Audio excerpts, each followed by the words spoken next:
What's up, YouTube? This is your friendly neighborhood movie nerd, back to give you guys all the latest news in the world of movies. So despite the fact that the summer movie season is technically yet to begin, I can definitively say that blockbuster season has begun. What do I mean by that? Well, judging by the fact that most of the blockbusters we're getting now have been reduced to massive CGI schlockfest with uninteresting characters, effects attempting to compensate for mediocre storytelling, and a whole host of other things that stink of franchise building, I can officially say that this movie has kicked off blockbuster season. And if that intro didn't clue you guys into how I feel coming out of this movie, then I did my job of being just as obvious and dumb as this movie was. So let's get into it. Here's my official review for Kong Skull Island.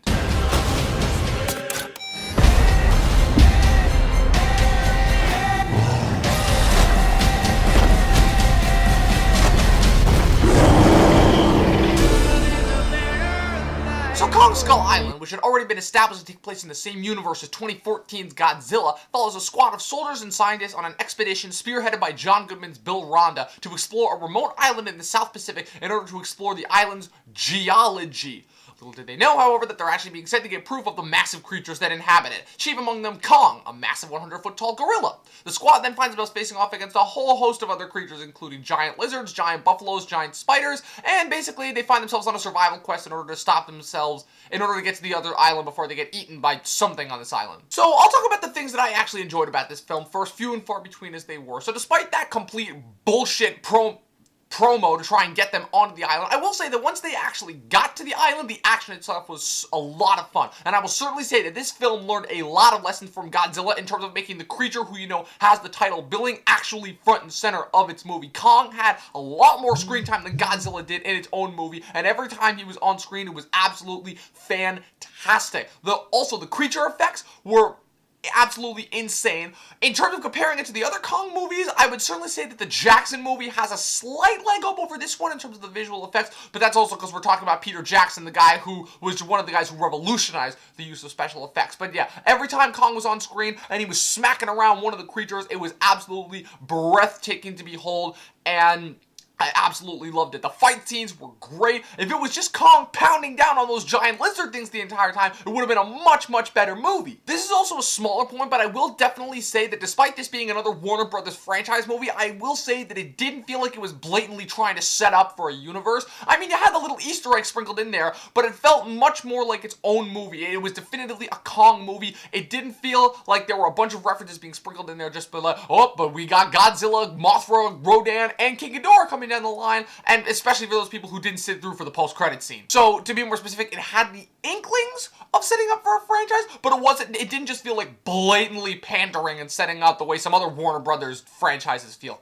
DC. That about wraps up everything that I actually enjoyed about this movie. When you look at these types of monster movies, it's really only two things you can get out of it, because the story is usually pretty generic. Humans running away from some kind of giant monster and trying to find out how to kill it. So there's really only two aspects you have. You have the giant monsters and you have the humans. Like I said, giant monsters completely held up. Best part about this movie. The humans, not so much.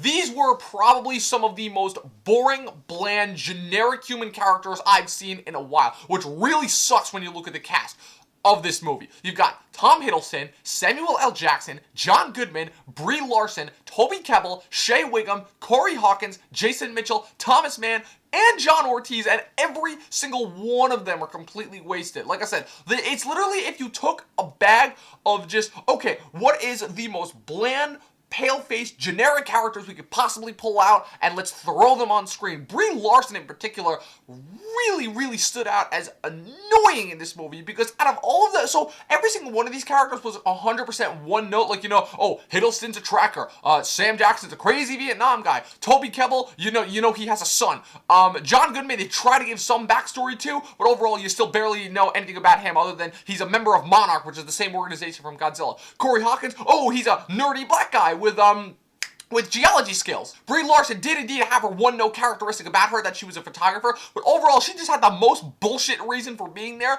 I couldn't quite tell like what they were trying to go for with her relationship with Hiddleston, but it was just so bland because they just had no chemistry together at all. And whenever you had Kong like going for her, it made no sense because they hadn't set up any sort of a relationship between them. There was just no humanistic character arcs. The human characters felt less human than the creatures on the island, the CG creatures. All my complaining about the humans aside, though, I will say that the one actor who genuinely seemed like he was trying and who seemed to have a fully fleshed out character arc was John C. Reilly's character. He plays a World War II veteran who crash lands on the island in the beginning and has been stranded there for 28 years. His humor, it didn't necessarily hit. I will say the humor in this movie was absolutely terrible. Every time Jason Mitchell tried to crack a joke, I just wanted to punch myself in the face. But John C. Reilly did seem like the only genuinely human character. You understood his motivations. You understood his connection with the natives who were just stand there and literally say nothing.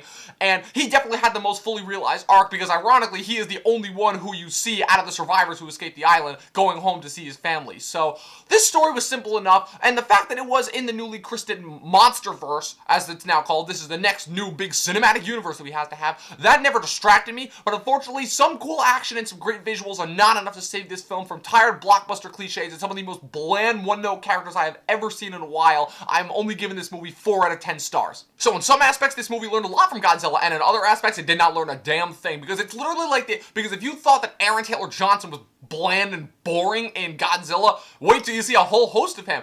This makes me terrified about what they're going to do to Millie Bobby Brown, Kyle Chandler, and Vera Farmiga in Godzilla 2. Because if there's anything that these two movies that I've just seen have proved, it's that they take great actors and make them bland as fuck. So that's it. That is my review for Kong Skull Island. What did you guys think of this review? What do you guys want to see in the Monsterverse going forward? Do you want to see Godzilla fight Rodan, King Ghidorah, and Mothra in the next one? Or do you just want to see them do the 4 of them enter into one massive monster smackdown with Kong and see who comes out alive? Whatever you guys think, leave it in the comments below. Be sure to click both that like button and that subscribe button. Follow me on Twitter at Movie Nerd Review. Head on over to the website movienerdreviews.com. That is it. I will see you guys next time.